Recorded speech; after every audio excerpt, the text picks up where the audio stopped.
तो डेयरडेविल का एपिसोड 7 वहीं पे शुरू होता है जहाँ पे 6 खत्म हुआ था, मतलब वो सेंटेंस ही इज बैक। तो देखो डेयरडेविल बॉर्न अगेन के एपिसोड 6 में डेयरडेविल खुद कहता है कि आई एम बैक, एंड यहाँ पे एपिसोड 7 की शुरुआत होती है ही इज बैक के सेंटेंस से। और इस वाले एपिसोड में किंगपिन भी ये कह रहा है कि ही इज बैक, मतलब डेयरडेविल वापस आ चुका है, जिसकी हिंट तुम्हें एपिसोड 6 के लास्ट में पता चल गई थी जब डेयरडेविल खुद कहता है कि आई एम बैक जब वो एंजेला को सेव करने जा रहा होता है। और एपिसोड 7 की शुरुआत क्या धमाकेदार अंदाज से हुई है, मैट भैया छा गए एकदम। ये एपिसोड स्टार्ट से ही व्यूअर की पूरी अटेंशन गेन करता है, मेरी तो पूरी करी। तो एपिसोड 7 स्टार्ट होता है जहाँ पे मैट और हैदर की थोड़ी बातचीत के अलावा और भी कुछ दिखाया जाता है तुम्हें। तो हैदर और मैट जब बात कर रहे होते हैं तो मैट हैदर से कहता है कि ये सब फेक लग रहा है मुझे, और ये सब फेक लगना मैट इस कॉन्टेक्स्ट में बोलता है कि वो सारा कुछ जितना भी उसे लग रहा है इस टाइम से कि वो डेयरडेविल है, उस पर्सनैलिटी को नहीं जी रहा है। डेयरडेविल ना होके वो एक मैट वाली पर्सनैलिटी जी रहा है, एक सिंपल लॉयर के तरीके से जो कि केस हैंडल कर रहा है बहुत छोटे मोटे, क्योंकि वो ऐसा बंदा है ही नहीं। उसके ऊपर लास्ट एपिसोड में जो डेविल सवार हुआ था वही उसकी मेन पर्सनैलिटी है, और वो सब छोड़ के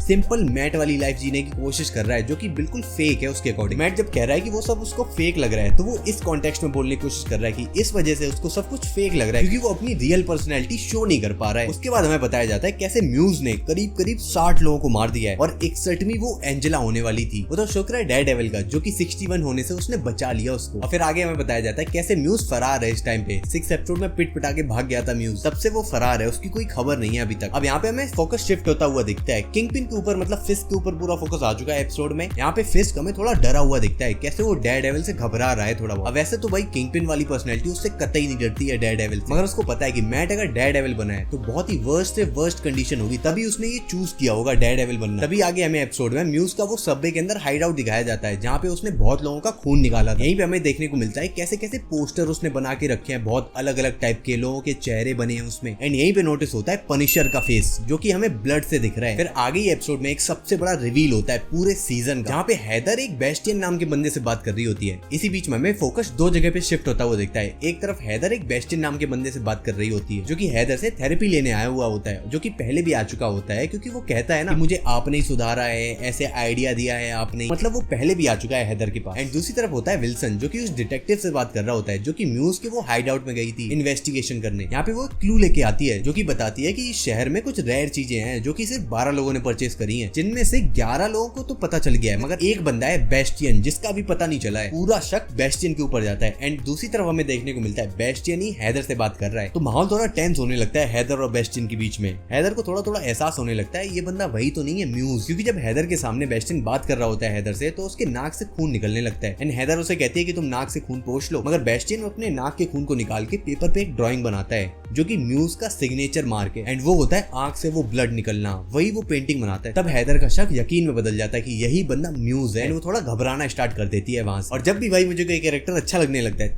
तभी ये साले टेलीविजन वाले अपनी एंड अगर तुम्हें स्टार्टिंग में अच्छे से याद हो तो मैट और हैदर आपस में जब बात कर रहे होते हैं तो मैट ने अच्छे से फेस उसका टच किया था हैदर का, महसूस किया था उसका स्ट्रक्चर डाला था फेस का कैसा है हैदर का। तो जैसे कि एक डिटेक्टिव की टीम इन्वेस्टिगेशन करने गई थी म्यूज के हाइड आउट में, तो जब वहां से डिटेक्टिव वाली टीम चली जाती है तो डेयरडेविल आता है वहां और उसको वहां पे बहुत सारी पेंटिंग मिलती है। जब वो उनको महसूस करता है तो वो उसे पता चल जाता है कि वो हैदर की है सारी। एंड अब डेयरडेविल को पता चल चुका है कि बेस्टियन मतलब म्यूज अब हैदर के पीछे जा रहा है। डेयरडेविल यहाँ पे सारा कुछ छोड़ के सीधा हैदर के ऑफिस की ओर भागता है और म्यूज क्या करता है हैदर को बांध देता है कुर्सी पे एंड उसका ब्लड निकलना चालू कर देता है। और जब म्यूज हैदर के हाथ पे वो कट लगाता है तभी डेयरडेविल वहां पे आ जाता है। और वहीं पे दूसरी तरफ किंगपिन ने, अगर तुम्हें याद हो एपिसोड 6 में एंटी विजिलेंटी स्क्वाड बनाई थी, तो वो अब एंटी विजिलेंटी स्क्वाड को हैदर के ऑफिस की ओर भेजता है क्योंकि उसको भी पता चल गया होता है कि बेस्टियन अभी हैदर के ऑफिस में है। तो वो डेयरडेविल और म्यूज की एक और फाइट हमें देखने को मिलती है एपिसोड 6 के बाद यहाँ पे भी। एंड जो इतना बड़ा बिल्डअप हमें एपिसोड 5, 6, 7 में देखने को मिल रहा था वो फाइनली एंड होता है। यहाँ पे डेयरडेविल म्यूज को मार डालता है। मुझे समझ नहीं आ रहा तुमने इतना बड़ा बिल्डअप दिखाया था म्यूज का, तो भाई तुम्हें 7th एपिसोड में उसको मारने की क्या जरूरत थी? थोड़ा और खींच सकते थे, कॉमिक से थोड़ा और रेफरेंस ले सकते थे। कॉमिक में कितना तगड़ा बंदा दिखाया म्यूज इन्होंने। तो जब बहुत ही इजीली डेयरडेविल म्यूज को मार डालता है एंड उसके बाद डेयरडेविल वहां से निकल जाता है जब वो जानता है कि हैदर सेफ हो चुकी है। उसके बाद हैदर को हॉस्पिटल वगैरह एम्बुलेंस में भेजा जाता है। एंड वहीं पे दूसरी तरफ एक और षड्यंत्र हमें दिखता है जो कि होता है वेनेसा का। और अभी तक अगर तुम 7th एपिसोड में आ गए हो तो तुम्हें तो पता ही होगा कि विल्सन फिस्क और वेनेसा के साथ कुछ अच्छा नहीं चल रहा है इस टाइम। वहीं पे वेनेसा इसका फायदा उठाती है, वो लूका को भेजती है जहाँ पे विल्सन फिस्क इस समय डिनर कर रहा होता है एंड वो लूका को इस वजह से भेजती है कि वो अकेला होता है विल्सन इस टाइम पे, तो जाके वो मार दे विल्सन को। तुम्हें तो पता ही हमारे किंगपिन भैया कभी इतने इजीली तो नहीं मरने वाले। अब यहाँ पे मुझे क्लियरली नहीं पता है कि वेनेसा क्या सचमुच में विल्सन फिस्क को मरवाना चाहती थी या फिर फिस्क और वेनेसा ने मिलकर लूका को मार दिया एंड एपिसोड 7 यहीं पे खत्म हो जाता है। अब सबसे बड़े सवाल जो ये एपिसोड 7 छोड़ के जाता है वो है कि क्या वेनेसा एंड विल्सन फिस्क ने मिलकर लूका को मरवाया